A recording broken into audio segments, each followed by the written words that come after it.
a tela? Recording is on. Sim, sim, apareceu. Beleza, então, Luciana, a gente vai ajeitando, você vai, quando você estiver apresentando, você pode falar para passar a próxima Tá legal. tela. Combinado. Bom, então vamos dar início aí à caminhada. Sobre Álvares de Azevedo, né, São Paulo dos Tempos de Álvares de Azevedo, Lendas e Histórias, pela Luciana Fátima. E aí, pedir para ela mesma se apresentar aí e começar então a caminhada.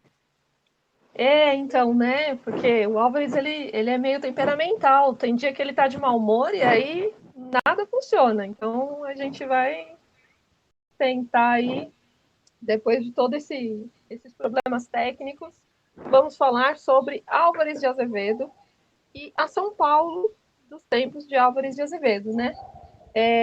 Quero agradecer ao Carlos, ao Laércio, por ter me convidado para estar aqui. Eu estou muito feliz de estar aqui participando, de falar para vocês sobre o meu assunto predileto na vida. O que eu mais gosto de fazer é falar sobre Álvares de Azevedo.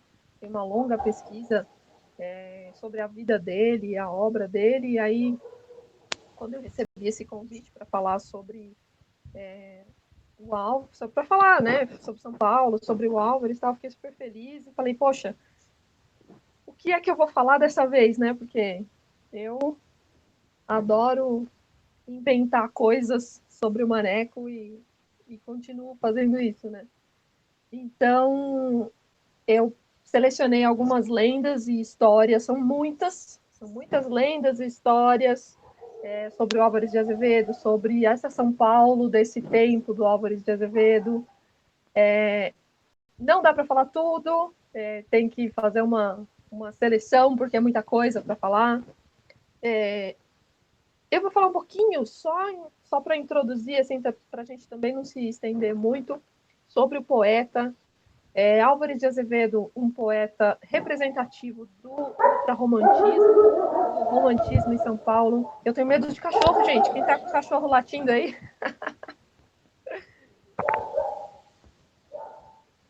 Então, assim, o Álvares, ele é um poeta representativo do ultrarromantismo, que é a segunda fase do romantismo. O romantismo é um movimento literário que coincidiu com a independência do Brasil, do nosso país, né? Então é um movimento que buscava uma identidade literária, uma identidade nacional. E temos vários poetas, né? Só que o Álvares ele ficou mais conhecido pela segunda fase do romantismo, né? Que é o ultrarromantismo. Ele publicou poemas, ele publicou prosa, ele publicou teatro. Então os livros mais famosos dele são o Noite na Taverna, o Macário e o Lira dos 20 Anos, que é o livro de poemas dele, né? Então, como os seus ídolos, um dos mais reconhecidos, o Lord Byron, a vida do Álvares ela se mistura muito com a obra. Então, o que acontece? Essas lendas pitorescas, essas histórias, essas coisas que fica todo mundo se perguntando, poxa, será que é verdade? Será que não é? Será que é lenda? Será que... E tem vários autores que os biógrafos principalmente, eles juram que é verdade, outros sabem que é mentira, mas continuam pedindo pela mentira, porque a mentira é mais romântica, né? Mais ultra romântica. Então, pode passar o slide, por favor.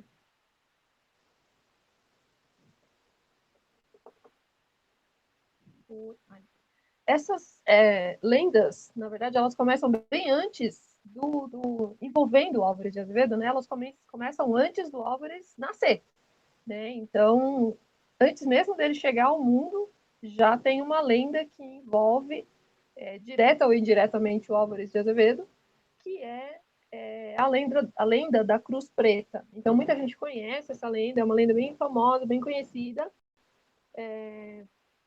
que é o roubo da Cruz Preta. Então, eu peguei essa imagem aí, que tem o que seria a casa do avô do Álvares de Azevedo, onde moravam os pais da mãe do Álvares. E aí, do ladinho dessa construção, tem cruz preta. Então, essa cruz preta, segundo as lendas da época, o pai do Álvares de Azevedo, Inácio Manuel, escalava essa cruz para alcançar a janela do quarto da mãe do Álvares de Azevedo, um típico romance Romeu e Julieta. Então, ele subia nessa cruz aí para namorar a mãe do Álvares. Os estudantes da Faculdade de Direito, sabendo dessas escapadelas do pai do Álvares, e com inveja, porque dizem que a mãe do Álvares de Azevedo era muito bonita, eles fizeram uma, que é chamada, a gente vai falar um pouquinho depois, da tal da estudantada. E o que é a estudantada? A estudantada é quando eles se reuniam para aprontar as suas, né? Para fazer estripulias na cidade de São Paulo. Lá do século XIX, que tinha 15, 20 mil habitantes, era uma coisa assim, bem modesta mesmo, né? Então, os estudantes dessa época, querendo fazer choça com o Inácio Manuel, pai do Álvares de Azevedo, esperaram ele escalar a cruz, entrar no quarto da mãe do Álvares, que né, eles só namoravam nessa época, e serraram a cruz, serraram a base da cruz preta. Então, ele ficou preso lá dentro, né? Eles foram na calada da noite, serraram a base, pegaram essa cruz preta, jogaram no vale, no rio, em Anhangabaú, e sumiram com a cruz. Então, essa é uma das lendas. Muitas pessoas contam essa lenda de diferentes maneiras, né? Muitas pessoas ressignificam essa lenda, né? Contando de maneiras diferentes, mas dizem, né, que depois o pai do Álvares de Azevedo teve que se virar para pular dali e alcançar a casa dele e fugir de madrugada e tal. Então, essas lendas que envolvem o poeta Álvares de Azevedo, elas já vêm bem antes, né, do nascimento dele, mesmo quando os pais estavam namorando ainda, e os pais dele se casaram na igreja de Santo Antônio, que fica ali na Praça do Patriarca hoje, né? Não era Praça do Patriarca ainda, mas eles se casaram lá em 1929, tiveram uma filha, a Maria Luísa, que era a irmã preferida do Álvares de Azevedo, e em 1831 nasceu o Álvares de Azevedo, né? O Maneco, para os íntimos, né? Eu vi que tem um monte de gente comentando aqui, eu estou tentando não perder o fio da meada e acompanhar aqui alguns comentários. Eu vi que tinha umas pessoas falando Maneco e tal, então assim, Maneco é bem a forma como os íntimos, né, conhecem o poeta Álvares de Azevedo. E pode passar, por favor? O próximo slide. A próxima lenda. Não tem esse ainda não. Ainda tem um outro slide. Essa é uma placa que fica ali no centro, falando, né, que a rua onde moravam os avós maternos do Álvares de Azevedo se chamava Rua do Príncipe. Aí ela, durante um tempo, se chamou Rua da Cruz Preta, em nome daquela cruz preta que ficava ali, né, em frente a casa dos avós do Álvares. Depois mudou de novo, mas tem uma placa lá no centro. Outro dia eu estava passeando lá e foi muito divertido, porque eu estava andando aleatoriamente, assim, sem nenhuma pretensão de nada. Normalmente eu saio para fotografar e tal, mas não era um dia que eu tinha saído para fotografar, era um dia que eu estava caminhando aleatoriamente. Eu olhei um tanto assim e vi uma placa, não acredito. O Álvares, quando eu tô aqui, ele vai lá e me cutuca. Por isso que eu tô falando, que ele é temperamental, um poeta muito temperamental. Não curtia muito a cidade de São Paulo, e ele, às vezes, eu nem tô nem lembrando que o Álvares existe, ele vai lá e me dá uma cutucadinha. Aí eu encontrei essa placa lá, muito significativa, porque, né, tem a lenda dos pais dele, a Rua da Cruz Preta, então tem essa placa lá, não sei se ainda tem, porque faz muito tempo que eu não vou para o centro, né, por conta da pandemia, não saio de casa, saio só para trabalhar, então não sei como que, se essa placa ainda está lá, espero que esteja, né, porque é significativa da história da cidade. Pode passar, por favor. E aí eu coloquei essa imagem só a título de ilustração para a gente ver, né, como que as ruas vão e vêm e são nomeadas, né, por conta de várias coisas diferentes. Então vamos falar sobre a lenda sobre o nascimento do Álvares de Azevedo. Então o pai se casou com a mãe, né, desses romances de shakespearianos aí, né, romance de Romeu e Julieta. E aí teve a Maria Luísa e Álvares de Azevedo. Então essa é uma lenda que circula. Vários biógrafos falam sobre essa lenda, e aí é uma discussão, é verdade, é mentira, não é, a gente sabe que não é verdade, mas tem que deixar a lenda, porque é uma lenda linda, tá?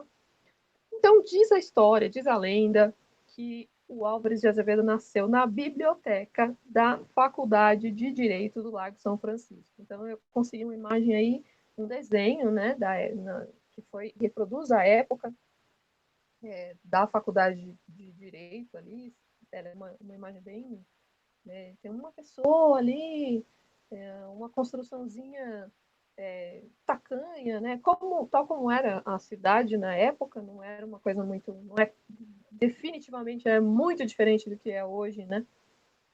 Então a faculdade que foi ali meio que tomou conta do mosteiro, né, que tinha ali em 1827.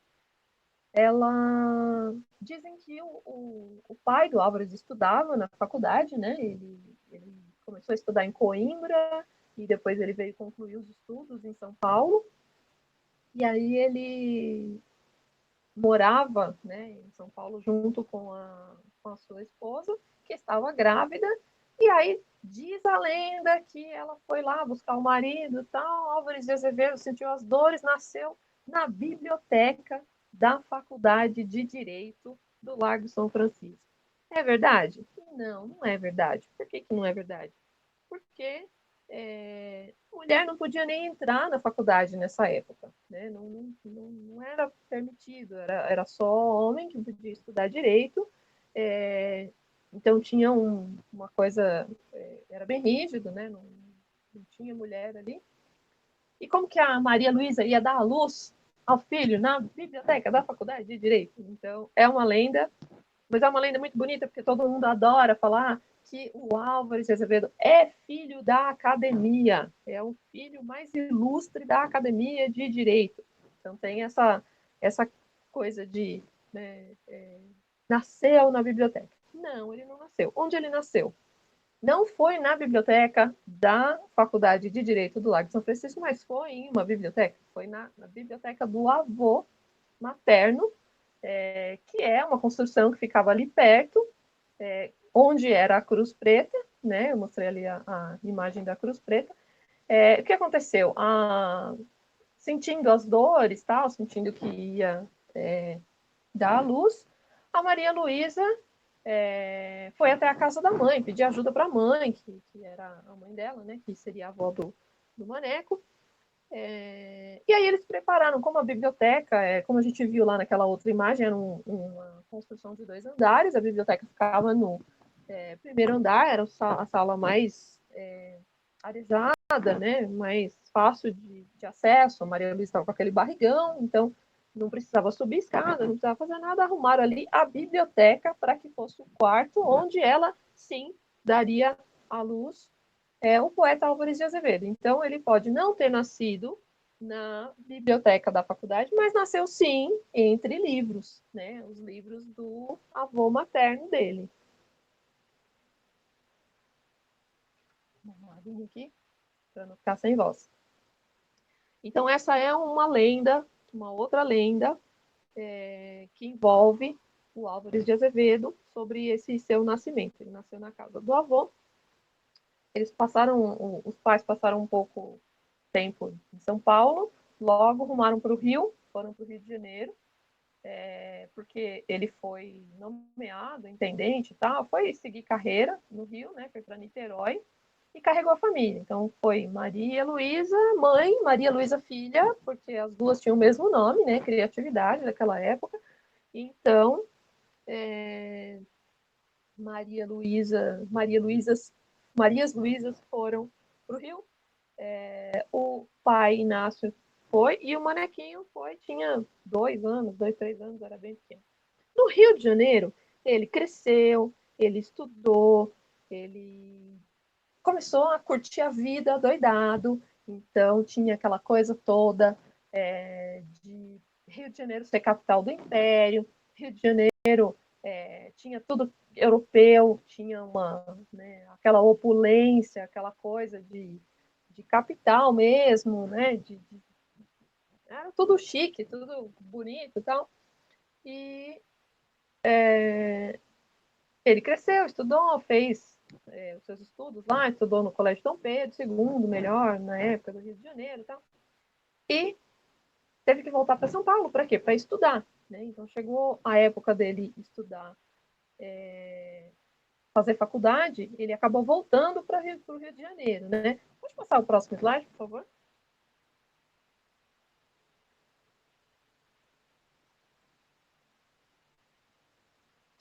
Então, isso aqui é uma imagem ilustrativa, né? Claro que isso aqui, não sei nem que imagem que é essa, mas é uma coisa que eu coloquei aqui só para a gente ilustrar que o Rio de Janeiro era aquela coisa, tinha baile, tinha teatro, tinha tudo, né? Então era um lugar que o jovem maneco adorava estar, porque ele era um leitor voraz, ele adorava ler, ele adorava teatro, ele adorava passear e ver pessoas, e ópera, e baile, sarau, ele adorava essas coisas todas. E aí ele curtia muito essas coisas no Rio de Janeiro. Só que quando chegou a idade dele fazer faculdade, ele teve que se mudar para São Paulo, e São Paulo era aquela vilinha, né? Era uma quase vila, tinha 10, sei lá, 15 mil pessoas, 20 mil pessoas no máximo, né? Era uma cidade bem tacanha. E quando ele chegou em São Paulo e foi estudar na faculdade de Direito, ele ficou passado, falou, meu, o que é isso aqui? Que cidade é essa? Então ele escrevia várias cartas para a mãe, para a irmã, para todo mundo no Rio de Janeiro reclamando da cidade. Pode passar o slide, por favor? Eu coloquei um exemplo de uma carta que ele mandou para a mãe dele reclamando do Rio de Janeiro. Então a mãe dele escrevia contando todos os detalhes dos bailes, de tudo. Ela visitou o Dom Pedro, então ela foi recebida lá no Paço Imperial, e aí ela contava, essas cartas, claro que não chegaram, a gente imagina pelas respostas dele, né? Então ele ela escrevia para ele contando os dos bailes, de tudo, de onde ela tinha ido, de quem ela tinha visto e tal. E aí ele respondia. Então, numa dessas respostas para a mãe, ele escreveu, né, uma carta. Estimo muito que se divirta lá pelos seus bailes do Rio, que eu cá só posso lembrar-me por ter saudades e compará-los a esta insipidez que se chama São Paulo. Então, São Paulo era uma insipidez absurda. Ele reclamava demais dessa cidade. Ele vivia escrevendo cartas para a mãe e para a irmã. Tem uma carta de aniversário da irmã dele que ele escreve felicitando-a e falando que a cidade é horrível, que ele queria estar no Rio, porque fazer aniversário em São Paulo não vale a pena, só vale a pena fazer aniversário no Rio, que é tudo lindo, maravilhoso e tal. E aí coloquei também uma imagem, pode passar, por favor, ilustrativa sobre a São Paulo daquela época, né? Então, considerando aquele ambiente de opulência, aquele ambiente todo fashion, né? E considerando a cidadezinha tacanha que era São Paulo. Claro que isso não é na época do Álvares de Azevedo, isso é posterior, mas eu coloquei só a título de ilustração mesmo, para a gente entender esse sentimento que ele tinha, né? Essa coisa, essa má vontade que ele tinha com relação à cidade, porque era realmente muito diferente, né? A cidade do Rio e de São Paulo. Mas ele, pode passar, por favor, começou a se enturmar, né, com os estudantes. Os anos foram passando, ele estudou na faculdade de 1848 até 1853, ele não concluiu a faculdade porque ele morreu no último ano, então ele foi para o Rio, morreu, não deu tempo de de concluir a faculdade, mas de 1848 até 1852, ele curtiu a vida doidado. Então, ele vivia aprontando essas estudantadas, né? E aí as estudantadas era roubar galinha, fazer bebedeira. Então tem, né, uma série de lendas, uma série de histórias em relação a essas estudantadas que eles aprontavam. Então, assim, pensei em algumas para contar, e acho que uma das mais pitorescas é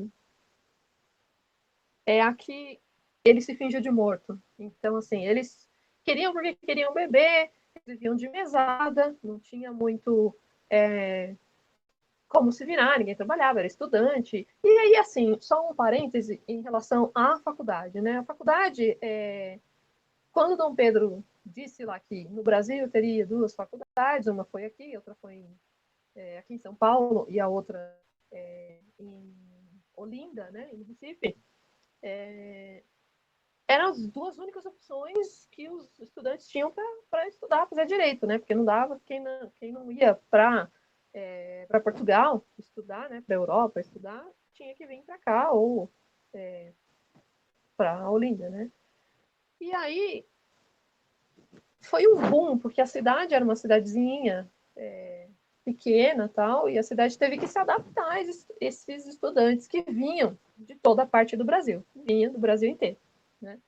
E aí era um caldeirão, imagine a efervescência que era esse monte de jovens cheio de energia, todo mundo junto, espalhados pelas repúblicas, mesmo dentro do convento tinha alguns estudantes que moravam, né, na faculdade, nos quartos, nas celas onde eram os conventos antigamente.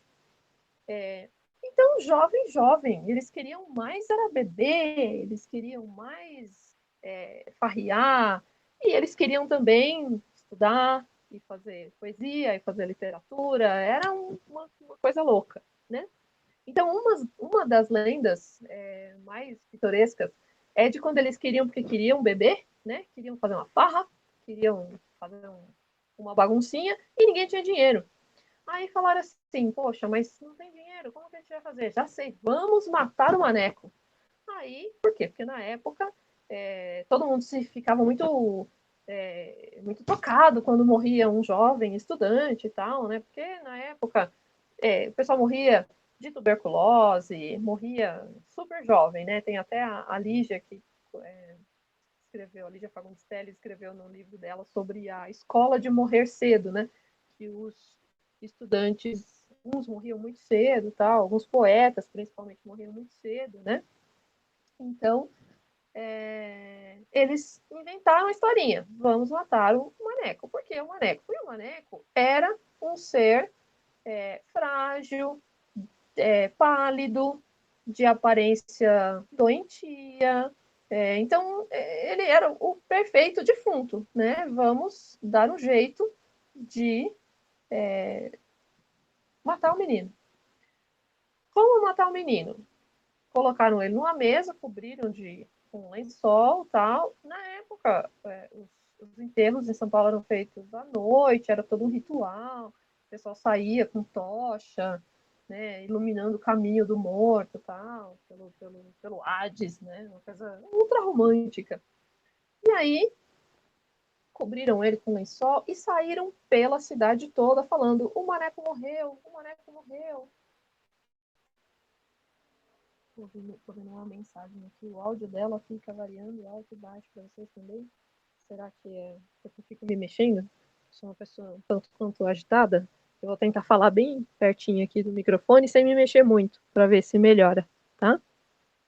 Então, eles saíram pela cidade toda. O maneco tinha morrido e que precisava de dinheiro para fazer o enterro, né? Porque na época os rituais funerários também tinha aquela coisa de fazer comida, né? Dar comida para as pessoas que estavam velando o defunto e tal. E aí saíram pedindo dinheiro para a cidade toda. E conseguiram um monte de dinheiro, porque morte de um jovem é sempre algo que comove. Então a cidade toda quis participar, né, ajudar no enterro do menino e tal. E aí foram para lá, no velório, e tá todo mundo no velório, velando o corpo do Mané, que estava deitadinho, quietinho lá, né? E aí, comida pra lá, comida pra cá, e aquela farra, e aquela coisa toda, todo mundo comendo e bebendo, com uma felicidade que nem parecia que tinha um defunto ali, né? E aí diz que ele, vendo os estudantes todos com aquela farra, todo mundo bebendo, todo mundo comendo, e ele lá, fingindo de morto, levantou no meio do velório dele e falou: Não, eu também quero beber, eu também quero comer. Como assim? Eu tô aqui fingindo de morte, vocês estão aí se refestelando. Eu quero a minha parte disso aqui. Aí todo mundo saiu correndo, achou que o morto tinha ressuscitado e tal. Então, essa é uma das historinhas pitorescas que. Uma só, são várias, são muitas. Mas essa eu achei a mais divertidinha de contar, porque imagina, né, o cara lá deitado, todo pálido, nem sol e tal, e de repente levanta no meio do seu próprio velório, sai correndo, aí a bagunça que não deve ter sido, né? Mas era muito divertido. Então, assim, por mais que ele ficasse reclamando de São Paulo, reclamando da vida, das ruas, das calçadas, da chuva, do frio, ele se divertia também, né? Pode passar, por favor?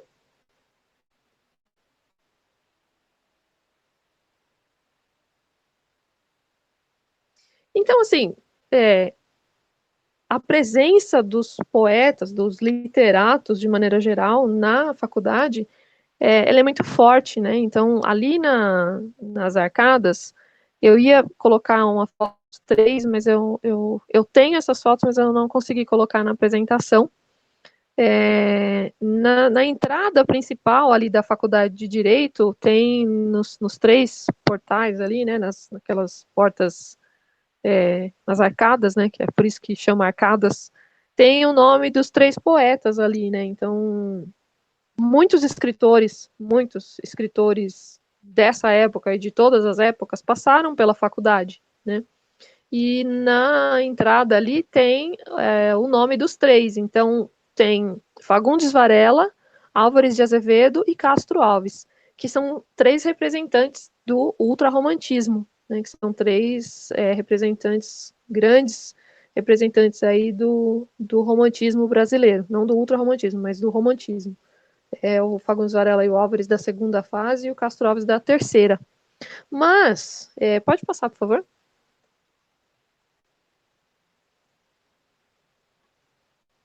O grande triunvirato poético do ultrarromantismo, na verdade, não são aqueles que estão escritos lá nas arcadas, né? No portal da faculdade ali. São o Álvares de Azevedo, o Bernardo Guimarães e o Aureliano Lessa. Então, o Aureliano Lessa é esse que está aí do lado esquerdo de vocês, o Álvares está no meio, e o Bernardo Guimarães, que foi o que mais viveu.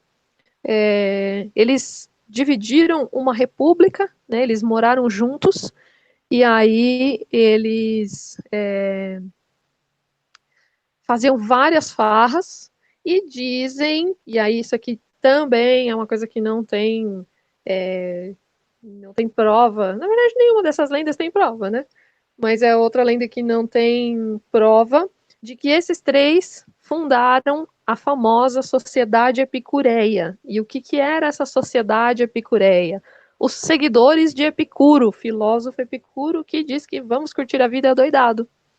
Só que assim, até onde as pesquisas vão, diz que o Bernardo Guimarães, que era o mais velho dos três, que realmente tinha um pezinho lá nessa fundação da Sociedade Epicureia, né? O Álvares e o Aureliano não se sabe se isso é fato ou não. Mas enfim, a Sociedade Epicureia diz que foi fundada lá, e aí eu vou mostrar daqui a pouco, num lugar também icônico, né, de São Paulo, especificamente dessa época. Pode passar. Esses três poetas, eles tinham planos de escrever um livro juntos, né? E aí esse livro seria chamado de As Três Liras. Não deu tempo porque o Álvares antes, e aí esse livro nunca se concretizou. Mas dizem que essa sociedade epicureia foi fundada aqui na Chácara dos Ingleses. Então, essa Chácara dos Ingleses, foi uma série de coisas, né, de Santa Casa, Marquesa de Santos, diz que morou aí também. Então, essa casa também é uma casa lendária, tem várias histórias. E diz que quando eles moraram nessa residência e fizeram dela uma república de estudantes, eles fundaram a Sociedade Epicureia, que era uma sociedade de vamos viver e aproveitar a vida. Então, a lenda mais pitoresca em relação a isso também é que eles se trancavam, colocavam pano preto na janela, fazia com que fosse uma noite eterna, não entrava a luz do sol, eles ficavam trancados lá dentro por 1, 2 semanas, o tempo que fosse, bebendo, usando ópio, e celebrando as chamadas missas negras. Então, essas missas negras dizem que era coisa que tinha pacto com o diabo e tal. A sociedade paulistana ficava chocadíssima, porque imagine uma cidade tradicional, aqueles moradores, como se fosse gente do interior mesmo, vendo esse tipo de coisa que os estudantes aprontavam, se inspirando, obviamente, no Lord Byron, né, que é o poeta inglês mais famoso do século XIX, que todo mundo seguia o Lord Byron, e aí faziam essas estripulias nessa construção aí na chácara dos ingleses, mas também não é uma coisa que a gente sabe, é verdade, será que é verdade? O gostoso é isso, é a gente ficar imaginando como que era essa época, né? Como será que esses meninos se divertiam? Como será que eles aprontavam dentro dessa chácara dos ingleses aí, dentro dessa construção? E essa é uma imagem também que eu consegui uma representação dessa época aí, também ninguém sabe se isso é real ou não é, tudo baseado em relato oral, né? Pode passar, por favor.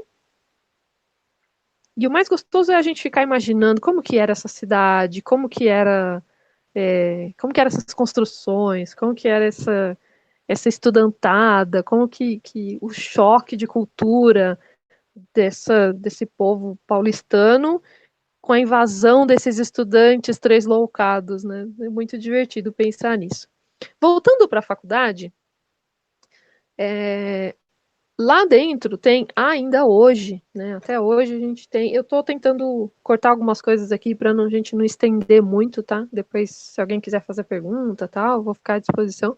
Mas como a gente teve aqueles problemas técnicos no começo, então eu vou tentar pular algumas coisas aqui para não ficar muito cansativo para vocês, tá?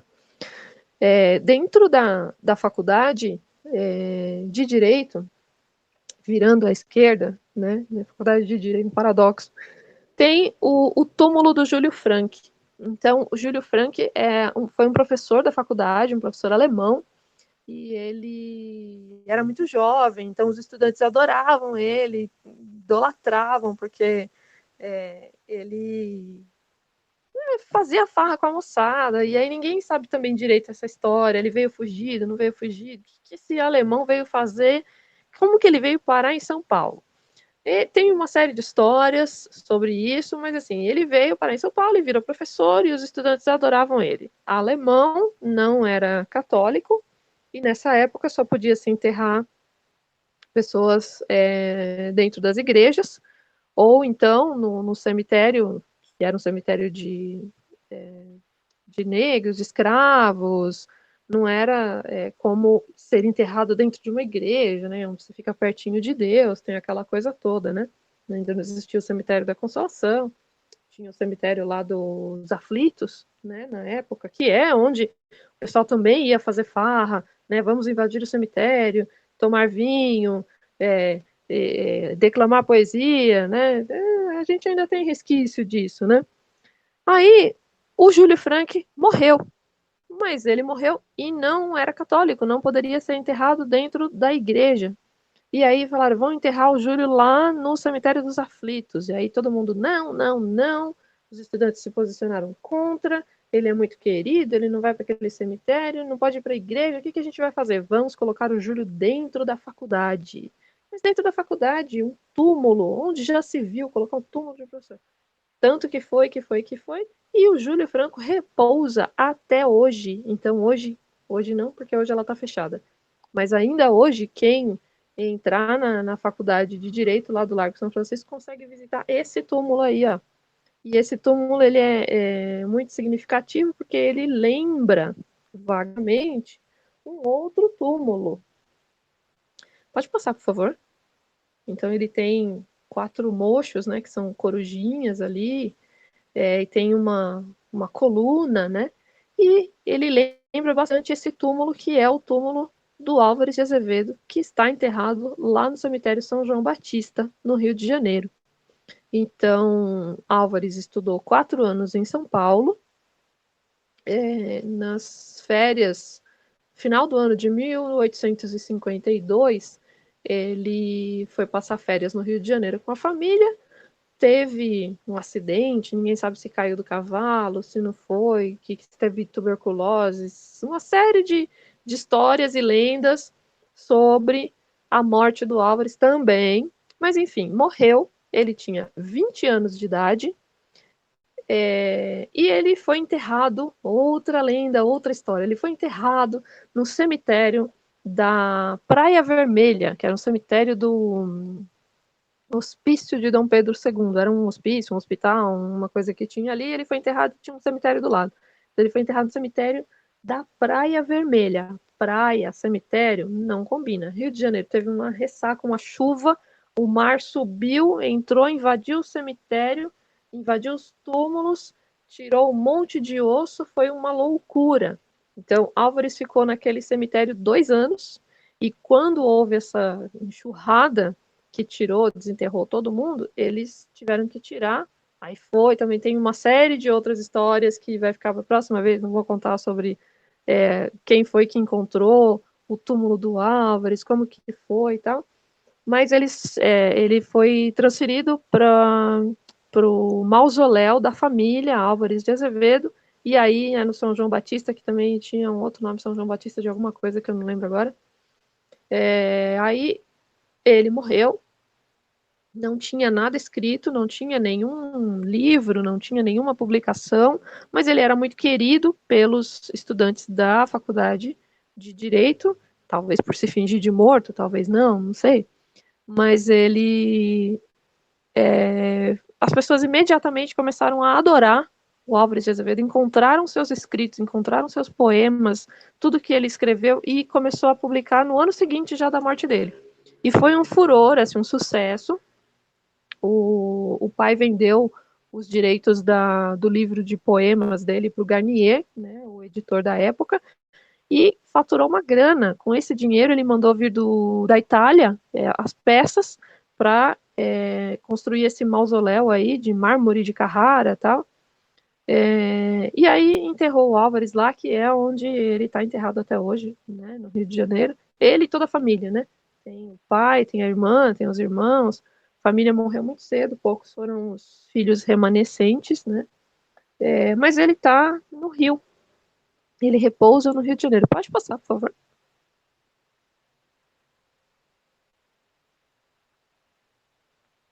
E aí, nós temos uma história muito divertida.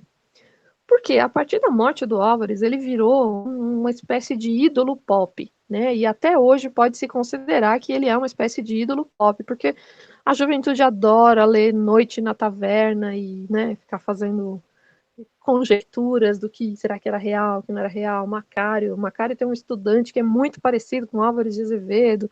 Então, a literatura dele é uma literatura muito que é muito envolvida pela sua obra, então é uma coisa muito divertida de ler a obra e ficar imaginando, será que isso aqui era verdade? Será que isso aqui não era verdade? Será que isso aqui era real? Será que ele inventou? E aí, como ele era muito querido, quando fez, deixa eu ver direitinho as datas para não falar bobagem, 100 anos da morte, por quê? Porque tudo é motivo para celebrar. E eu não sou a pessoa mais indicada do mundo, porque se tem uma coisa que eu faço é celebrar nascimento e morte de Álvares de Azevedo. Todo ano eu invento alguma coisa para celebrar a data de nascimento dele e a data de morte dele. Então, todo ano tem alguma coisa para a gente inventa alguma coisa para celebrar e eternizar aí esse poeta tão querido, né? Então, no centenário de morte dele, surgiu um projeto de lei autorizando, tá pequenininho aí, mas eu vou explicar, o traslado dos restos mortais do Álvares de Azevedo para São Paulo. Então, eles queriam que o Álvares também tivesse um túmulo na Faculdade de Direito, igual o Júlio Frank. E aí, esse projeto de lei virou lei em 1954. E aí virou lei. Tem lá, a emenda autoriza o executivo a promover a transladação para esta cidade dos restos mortais. Então, isso tudo foi coisa dos estudantes da Faculdade de Direito mais de 100 anos depois, porque aí a lei foi aprovada lá em 1954, 102 anos depois da morte do Álvares. E se tem um projeto de lei e tem uma lei, por que é que o Álvares não veio para São Paulo? Por que é que ele não veio ali repousar eternamente ao lado do Júlio Frank, do professor tão querido dos estudantes? Pode passar, por favor.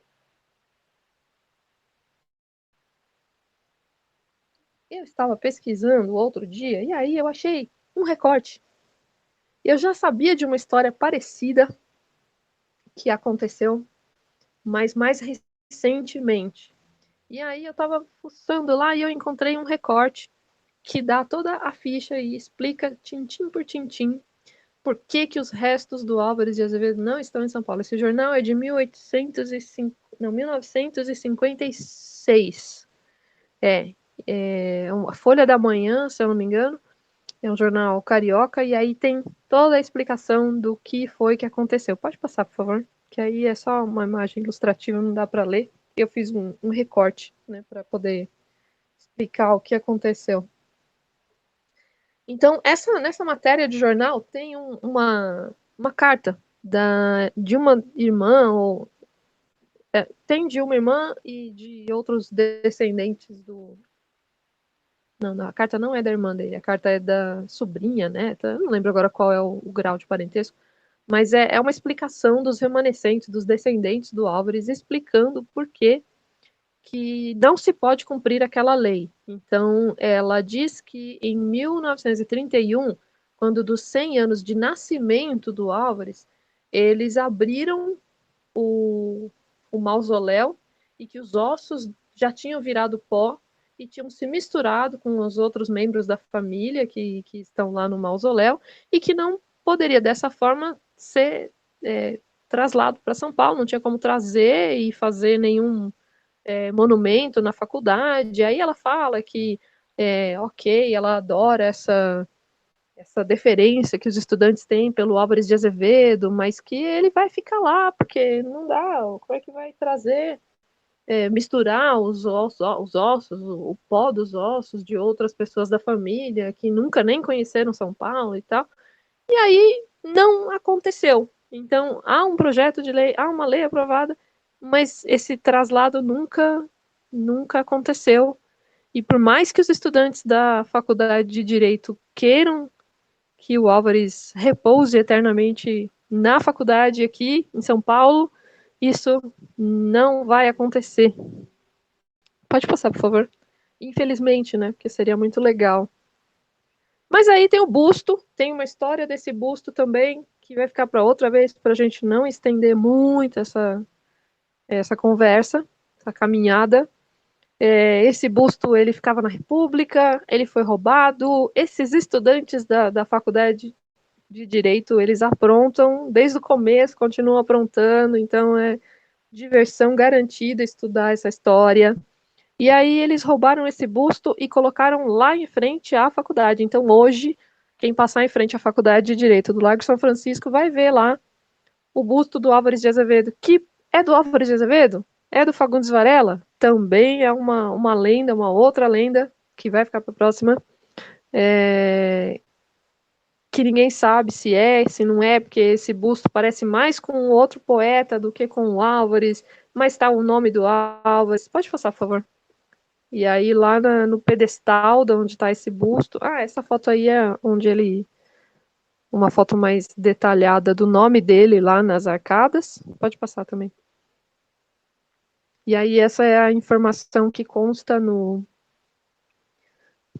pedestal da estátua. Então, assim, por mais que ela tenha certa semelhança, vamos colocar assim, com um outro poeta, aquela estátua que está lá, ela é a estátua que representa o Álvares de Azevedo e tem o nome dele, data de nascimento, data de morte e a frase pela qual ele ficou mais conhecida.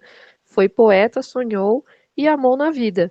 E assim, independente de estar lá ou não estar, eu acredito que para quem estuda, estudou, ainda vai estudar, o Álvares vai ser sempre o filho querido da academia de direito, tendo ou não nascido entre suas paredes.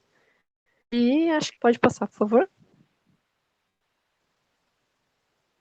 E era isso. Eu cortei algumas coisas para não ficar muito extenso, a gente não ficar aqui falando eternamente, mas agradeço muito a paciência de todo mundo que teve disposição para me ouvir falar, e me ouvir sempre, porque eu adoro falar de Álvares, tem muita gente que acompanha sempre, agradeço todo mundo, agradeço principalmente o convite do Carlos, principalmente o convite do Laércio, e esses são os meus 3 livros por enquanto. Tem mais um, o carrinho tá cheio aí, estou buscando produzir uma série de outros. Esse primeiro está esgotado, esses outros 2 não. Só para explicar um pouquinho, esse primeiro é resultado da minha monografia de pós-graduação, pesquisa sobre Álvares de Azevedo. O segundo é uma biografia romanceada que eu escrevi contando essas histórias, essas e muitas outras. E o terceiro é um encontro do Álvares com um poeta inglês, o líder de uma banda inglesa, no além, debatendo vida, morte, amor e todas as coisas que eles adoravam falar. Eu li aqui que faltou falar da Bucha, exatamente quem fundou o Júlio, a Bucha, né, que é uma sociedade para ajudar os estudantes, tal, também tem uma história muito interessante, foi o Júlio Frank. Deixa eu ver o que mais aqui. Não tempo, deixei de visualizar a tela. Bom que o áudio permanece. Que bom. E é isso. É o que eu tinha para dizer. Cortei algumas coisas hoje, mas essas e outras histórias, aguardem. Estou preparando um material aí sobre todas essas curiosidades e lendas. Estou preparando várias coisas. Elaine, um beijo para você, muita saudade. Elaine, bibliotecária da Biblioteca Álvares de Azevedo. Prazer sempre falar com você. E era isso, gente. Quem tiver alguma pergunta, eu estou à disposição, mas não quero estender tanto para não ficar muito cansativo para vocês. Luciana, André Bogdan. Oi. Muito obrigado pela liturgia hoje, né? Vamos dizer assim. Tem muita coisa aí relacionada à vida, morte e tudo mais, né? Mas a minha pergunta vai no sentido de: existe algum livro com tudo isso que você falou? Você já preparou algum livro sobre isso? Eu estou escrevendo. Todos esses detalhes e dicas históricas e tudo mais? Eu ainda estou escrevendo, eu estou em processo produtivo, essas histórias e lendas, né? O que envolve grande parte disso, mas com enfoque diferente, é o livro chamado Delírio, Poesia e Morte, que é aquele do meio do slide que eu tinha postado, que é uma espécie de biografia romanceada. Então, assim, eu conto várias histórias como se fosse o próprio Álvares de Azevedo. Então, ele narrando a vida dele, como foi quando ele estudava no Rio, quando ele veio para São Paulo, e aí essa narrativa, na verdade, ela está recheada de trechos das cartas que o Álvares escrevia, e recheada de poemas, da própria literatura do Álvares, né? Então eu incluí, assim, como ele está escrevendo, como se ele estivesse escrevendo, então os momentos específicos quando ele escreve tal obra, então e tem várias dessas histórias. Mas essas outras, algumas, né, coisas que principalmente que eu acabei descobrindo depois que eu lancei o livro, que esse livro saiu em 2015. Então de lá para cá eu já descobri muita coisa, porque eu nunca parei de pesquisar, e aí essa muita coisa que eu descobri vai entrar no próximo livro que eu estou preparando. Bacana. E outra, uma vida tão, digamos, curta, com tanta história e tanta curiosidade, tanta riqueza, né? É incrível, não, é sensacional. Estudar a vida do Álvares, e a obra também, porque é uma obra, parece um quebra-cabeça, você vai montando, assim, é uma coisa que não tem fim. Então, eu estudo desde 2005 e acho que vou até o fim da vida, porque são muitas histórias, muitas coisas, é divertidíssimo. Nossa, é muito, muito gratificante estudar. Parabéns por esse trabalho e obrigado, viu? Ah, eu que agradeço, imagina, obrigada. Bom, Luciana, que é a Edna, também estava com a Oi. apresentação. Obrigado aí pela apresentação. E aí nos comentários teve uma pergunta também. Tudo, não. Sim. Não, a gente fica também com isso para ir lendo as perguntas para fazer no final.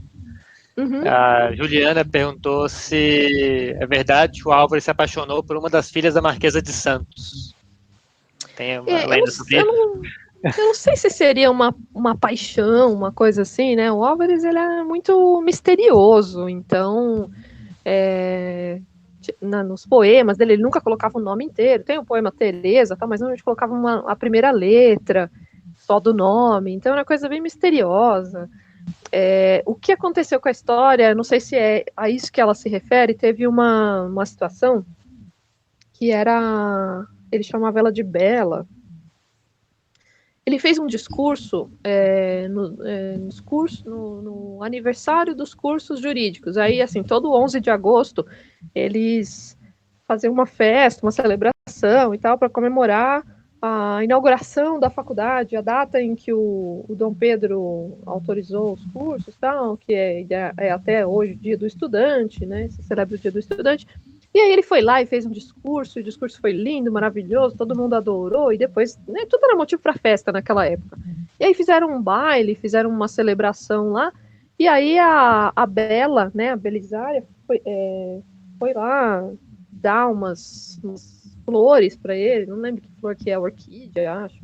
E aí ele ficou todo felizão, aí escreveu para a mãe dele no Rio de Janeiro, falando que a menina mais linda do baile tinha dado flores para ele, porque ele fez um discurso maravilhoso, o discurso dele foi bom, e ele estava super feliz que ele conseguiu fazer aquele discurso, e no fim ainda ganhou flor, que ele só tinha a ganhar e tal. Então ele ficou todo, né, tocado, escrever para mim, mas não sei se chega a ser uma paixão, uma coisa assim. Até porque eu tava dando uma olhada, eu não tenho muita certeza com relação a datas, mas eu acho que ela era bem mais velha, e tem uma época que ele escreve para a mãe falando da morte do neto da Marquesa. Era o filho dessa moça, né, que deu flores para ele e tal. Aí, quer dizer, ela era casada, tinha tido um filho.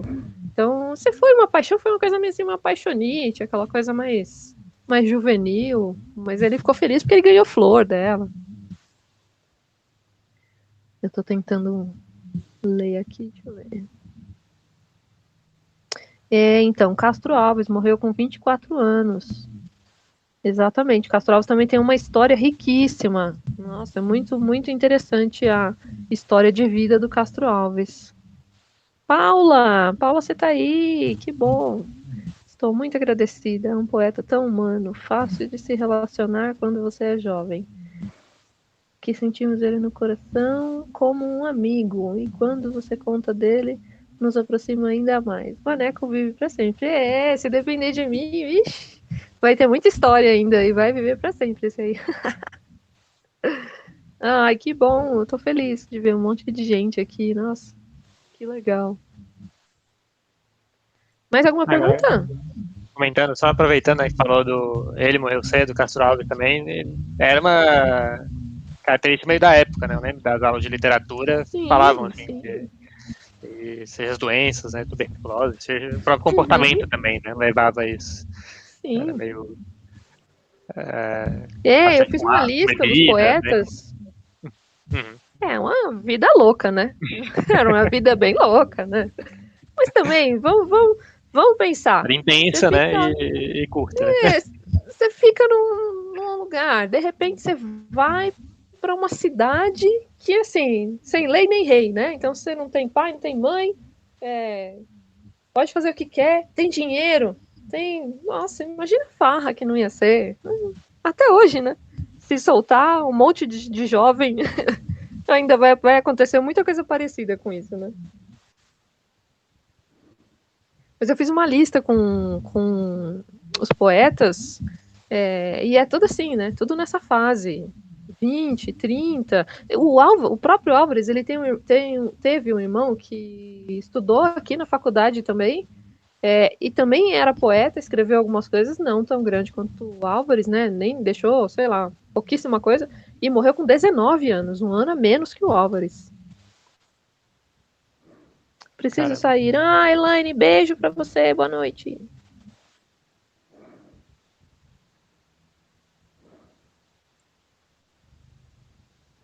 Bom, então, alguém tem alguma mais alguma coisa? pergunta? E aí pode tanto escrever ou também, se quiser abrir o microfone, fiquem à vontade, tá? Hum.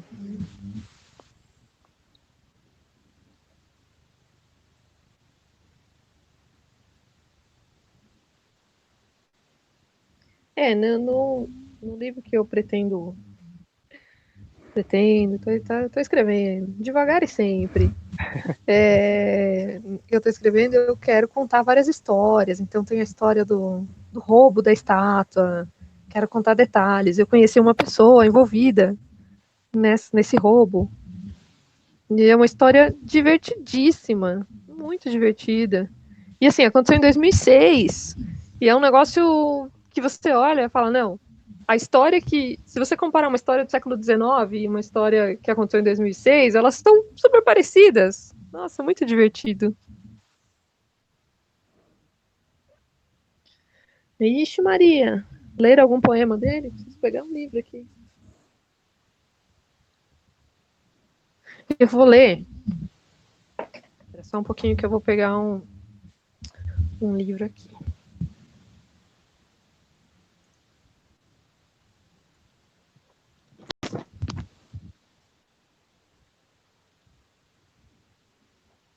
Não. Só enquanto ela pega o livro, lembrando dessa questão de roubo de estátua, que a gente até já passou, né, na frente do busto dele lá na Faculdade de Direito. O Laércio até comentou também isso do Varela, e ali tem até outra situação também com roubo de estátua, que é a do beijo, né? Que fica ali na frente também, na Sim. praça lá de São Francisco, também já foi. Uhum. O Laércio até sabe melhor da história, né? Mas já contou algumas vezes na caminhada presencial, que gerou muita confusão com os bairros mais conservadores não queriam ter a estátua lá, acabou que o pessoal da Faculdade de Direito falou, se não querem nos outros lugares, a gente quer pra gente. Aí botaram lá e tá lá até hoje também. Tá lá até hoje, Hum. exatamente. Eu já vi muito E essa aí, história. só enquanto, para finalizar também, uma outra perguntaram aí sobre se a caminhada vai ser disponibilizada depois. Vai mandar aí o link tá no canal da Caminhada Noturna no YouTube. E aí, durante a semana, a gente disponibiliza lá também. Mandei aí o link. Então, Tá. tá pronto Posso aí ler? para o poema, sim. Vou ler um poeminha e aí a gente encerra se não tiver mais nenhuma pergunta. Tá? Esse poema aqui também tem uma história. Tudo na vida do Álvares de Azevedo tem uma história, né? Então, por isso que é uma delícia estudar. Tudo é uma história, tudo é uma lenda. Então, assim, esse poema diz que ele escreveu quando ele estava para morrer, que ele sentiu a morte chegando e tal. Aí ele foi lá e escreveu esse poema. Se é verdade ou não, ninguém sabe. O que se sabe é que o Macedo, que era casado com a prima do Álvares, leu esse poema aqui no dia do funeral dele, que era muito comum as pessoas fazerem discurso e tal. E aí esse poema foi lido no dia do enterro dele, na hora do enterro dele, lá, todo mundo reunido no cemitério, jogando o menino no buraco. E o cara foi lá e leu esse poema. Imagine a cena, todo mundo chorando e tal. Mas é um poema muito bonito, muito conhecido, muito famoso também, então eu vou ler ele pra gente encerrar com os versos do Álvares de Azevedo. Se eu morresse amanhã, viria ao menos fechar os meus olhos, minha triste irmã. Minha mãe de saudades morreria se eu morresse amanhã. Quanta glória presinto em meu futuro, que aurora de porvir e que manhã eu perdera chorando essas coroas se eu morresse amanhã. Que sol, que céu azul, que doce nalva, acorda a natureza mais louçã. Não me batera tanto amor no peito se eu morresse amanhã. Mas essa dor da vida que devora, a ânsia de glória, o dolorido afã, a dor no peito emudecera ao menos se eu morresse amanhã. Então esse é um poema muito bonito, dele muito forte, que assim dizem, né, que ele estava sentindo a morte chegar e aí colocou essa despedida aqui de poxa, queria viver tanto ainda, né? Não vai dar tempo. E é isso, gente. Muito obrigada. Agradeço de coração a oportunidade de falar de um dos assuntos que eu mais gosto.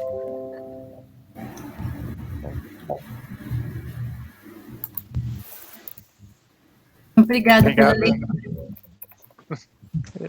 Obrigado, Luciana, pela leitura, pela apresentação toda, pelo Imagina, eu que estudo. agradeço. Eu sempre falo, né, dessa caminhada virtual, se puder um dia também a gente fazer presencial, né, e ver o busto, ver as outras relações Claro. com ele, a placa também, né, das ruas, eu lembro, a gente já passou também. Essa, aliás, curiosidade, essa placa, hoje ela fica onde? A placa que era a rua da Cruz Preta? Na Quintino, na própria Quintino Bocaiúva. Se você olhar lá na Quintino, placa, tá. Ela tem o nome escrito lá em cima, Quintino Bocaiúva e denominações anteriores. Aí tem os 3 nomes anteriores. Na verdade, eu falei dessa, mas eu lembrava na verdade, de uma outra que fica perto da Liberdade. Na saída para a Liberdade também tem uma placa com denominações anteriores, mas é de outras ruas, então.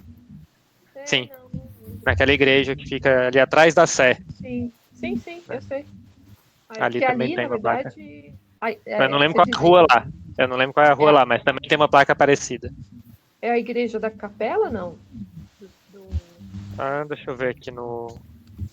porque tem aquela igreja que é uma que é a mais antiga de São Paulo, se eu não me engano. Igreja dos Enforcados. Não, é a da Não, praça, não chega a ser. É imediatamente atrás da Praça da Sé. Eu falei Liberdade porque é a saída da Praça da Sé, mas é a... São Gonçalo, alguma coisa assim? Isso. Não sei que igreja que é. Do lado Acho do Sebo, né? Na região de Sebos ali. Eu sei.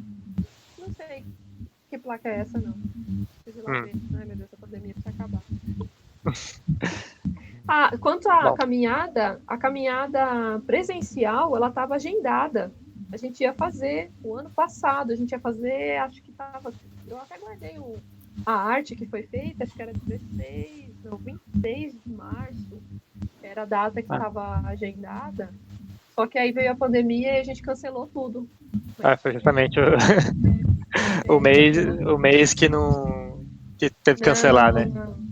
Acho que teve as 2 primeiras do mês e não pôde, e aí depois a gente não continuou mais. Mas tá bom, então, obrigado a todos aí pela participação. Aí tem mais agradecimentos aí também no chat. Eu vi assim, um último comentário aqui, Luciana no Rio teve o professor José Álvares de Azevedo, que morreu em 1850. Não é da mesma família. Se eu não me engano, esse José Álvares de Azevedo, ele tem uma relação com deficiente visual, uma coisa assim, né? Mas não é da mesma família do Álvares de Azevedo, não. Ele morreu com 20 anos, em 54, era cego, estudou em Paris, né? E foi responsável. Eu já li sobre ele. Muito interessante a história.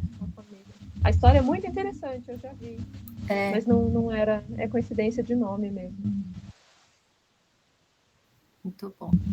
Obrigada, viu? Parabéns. Eu que agradeço. Gente, quem tiver pergunta, pode me seguir nas redes, ó. Tô no Facebook, no Instagram, em tudo quanto é lugar aí. E eu adoro responder pergunta. Então, pode mandar pergunta, pode me adicionar lá. E quem tiver dúvida, eu vi aqui, Lick Álvares de Azevedo falava muitas línguas. Ele falava inglês, francês e latim, né? Que era meio que de praxe na época, não era nada excepcional, não. Latim, advogado, todo mundo tinha que falar e tal. Então, era de praxe, todo mundo era bem mais poliglota antigamente do que é hoje em dia. Nova sim! Muito obrigada, eu que agradeço. Poxa, que legal, você tá aqui, obrigada. E aí, confirmando, a placa fica na Igreja São Gonçalo mesmo. A placa que eu comentei aqui também tem essa referência. Gonçalo, né? Isso, também tem esses nomes, mas eu não lembro quais os nomes estavam lá, mas... Não, mas é muito legal, né? Sair investigando a cidade, assim, poxa, não delícia. Tomara que a gente consiga fazer isso de novo e logo, né? Torcer aí, continuar na torcida, todo mundo fazendo sua parte, cada um aqui no seu cantinho, ó, se reunindo apenas virtualmente. Nossa, melhor coisa. E é isso. Sim. Então, obrigado, pessoal. Semana que vem tem uma nova caminhada, sempre às 8 da quinta-feira, às 20 horas, e no mesmo link também. Quem por acaso não recebeu o convite da semana que vem, a gente mantém o mesmo link. Legal, até mais, obrigada, pessoal. viu? Boa noite a todos. Tchau, tchau. Boa noite. Obrigado, Luciana. Obrigado a todos. Uma ótima Obrigada, sexta eu que semana. agradeço. Obrigada. Boa noite, pessoal. Obrigado, Luciano. Boa noite, obrigada.